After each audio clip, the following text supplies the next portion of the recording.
¿Qué tal, chicos de los Alpes? Me da mucho gusto volver a saludarlos, espero que se encuentren muy bien. Bueno, el motivo de este video es para hacer una pequeña introducción al primer tema de la asignatura Estructura Socioeconómica de México. Y bueno, como ustedes habrán visto en la lectura que está en el plan de clases, vimos que la estructura, este término de estructura, se refiere al conjunto de las relaciones que mantienen entre sí las partes de un todo. Por ejemplo, en el cuento nos hablaba acerca de que para que el cuerpo tuviera un buen funcionamiento, pues todas y cada una de las partes de un cuerpo tenía que funcionar en conjunto para que pudiera funcionar de manera adecuada el cuerpo, ¿no? Entonces, bueno, ahora hablando o traduciéndolo un poquito a esta asignatura, vamos a ver cuál es la estructura socioeconómica de nuestro país y cómo estos componentes se relacionan entre sí. Principalmente son tres componentes, que es el componente económico, componente social y el componente político. A continuación voy a explicar brevemente en qué consiste cada uno de estos componentes que hacen que nuestro país pues funcione de manera adecuada, ya que sin alguno de estos tres componentes nuestro país pues no funcionaría de manera adecuada, y la mayoría de los países funcionan igual, tienen más o menos la misma estructura socioeconómica. Bueno, en la parte de la estructura económica se divide en tres, que son los recursos naturales, que se componen en recursos renovables y recursos no renovables. Los recursos renovables pues son, por ejemplo, la energía eléctrica, la energía eólica, la energía solar, las plantas, los animales, bueno, siempre y cuando no se acaben de manera excesiva o inmoderada. Recursos no renovables pues son, por ejemplo, el petróleo, el gas, los minerales, recursos que vienen de la naturaleza pero que no se pueden volver a hacer. También otra parte importante de la estructura económica son los sectores económicos, y se dividen en tres sectores principales.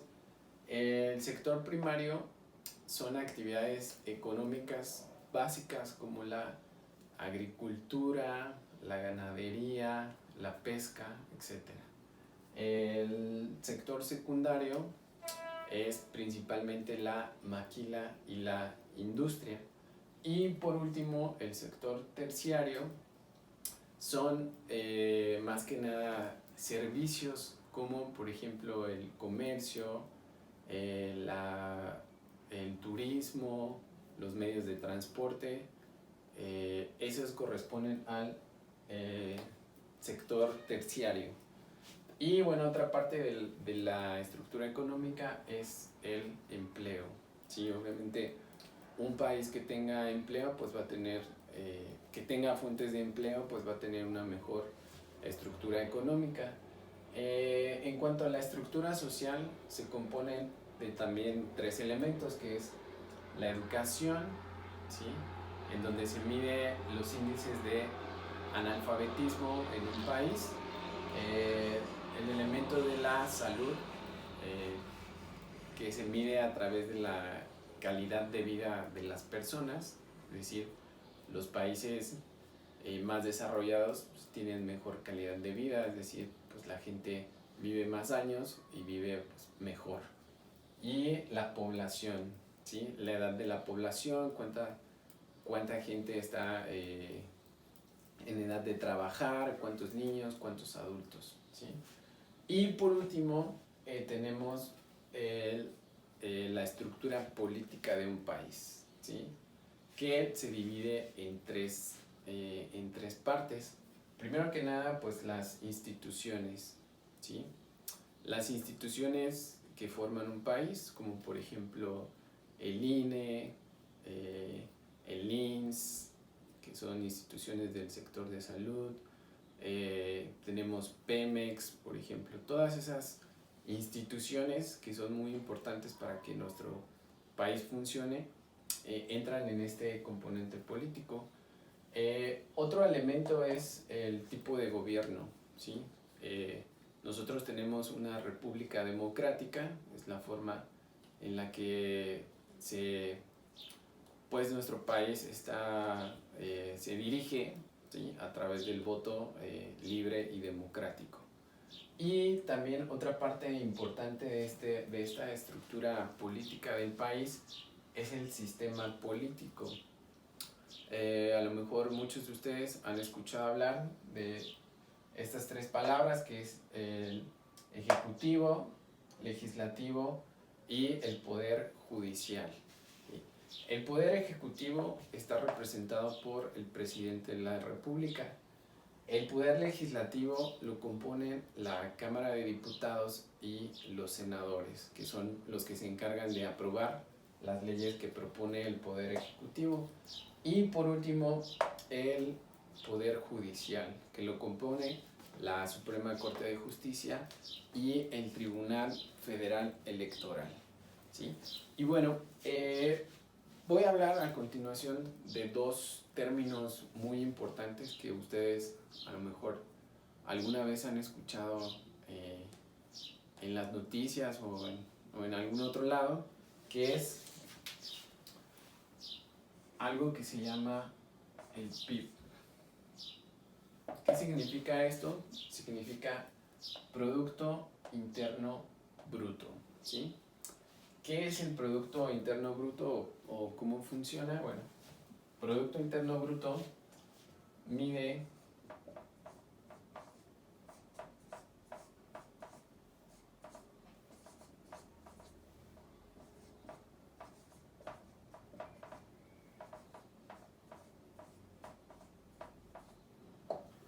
el Producto Interno Bruto es una medida que se encarga de indicar cuánto es lo que produce un país, ¿sí? Cuánto produce en cuanto a lo que exporta, ¿sí?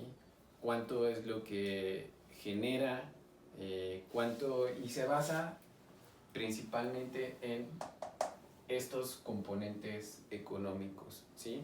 Es una medida que se saca anualmente, ¿sí?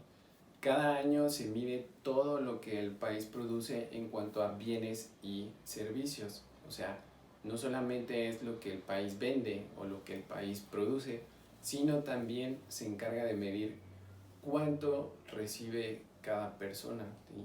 El salario de cada una de las personas. Y obviamente entre más produzca un país, pues más rico será, ¿no?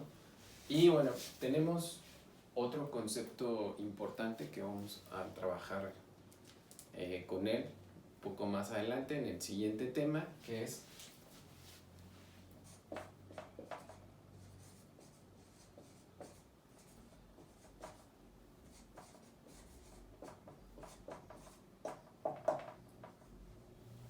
se llama ingreso per cápita. A lo mejor algunos de ustedes lo han escuchado alguna vez. Ingreso per cápita es una fórmula o una simple operación que voy a poner un ejemplo. Imaginemos que un país en un año, en su Producto Interno Bruto, ¿sí?, produjo 20,000 pesos, ¿sí?, del PIB, de todo lo que produjo, todos los bienes y servicios, ¿sí? Entonces lo que se encarga del ingreso per cápita es saber cuál es el ingreso por persona. ¿Cómo se hace eso? Bueno, se divide todo lo que el país produjo en un año entre el número de habitantes de un país. Voy a poner un ejemplo aquí sencillo. Imaginemos que un país produjo 20,000 pesos en un año, entonces se divide entre el número de personas. Imaginemos 100 personas, ¿sí? Entonces el ingreso per cápita sería de 200 pesos. ¿Sí? El ingreso por persona en ese año sería de 200 pesos. Bueno, así es como se mide el desarrollo y el crecimiento de un país, que es el siguiente tema que vamos a ver en el próximo video. Y bueno, eso sería todo en este video. Les agradezco mucho su atención y espero que se encuentren muy bien. Saludos.